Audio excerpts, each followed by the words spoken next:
Want to talk to your iPhone completely hands-free?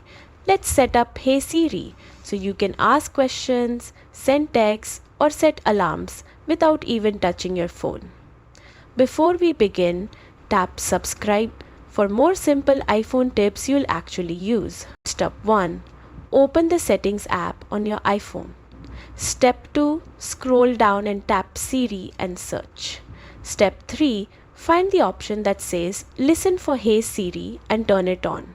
If you're using iOS 18, you might also see a new option to just say Siri without the Hey. You can choose whichever you prefer. Step 4. Follow the on-screen prompts to train Siri to recognize your voice. You'll be asked to say a few phrases so Siri knows it's you speaking. Step 5. Once that's done, you're all set. Now just say, Hey Siri followed by your request like set a timer for 10 minutes or what's the weather today. That's it. Your iPhone is now ready to respond anytime you say Hey Siri. Don't forget to subscribe for more iPhone features that make everyday tasks faster and easier.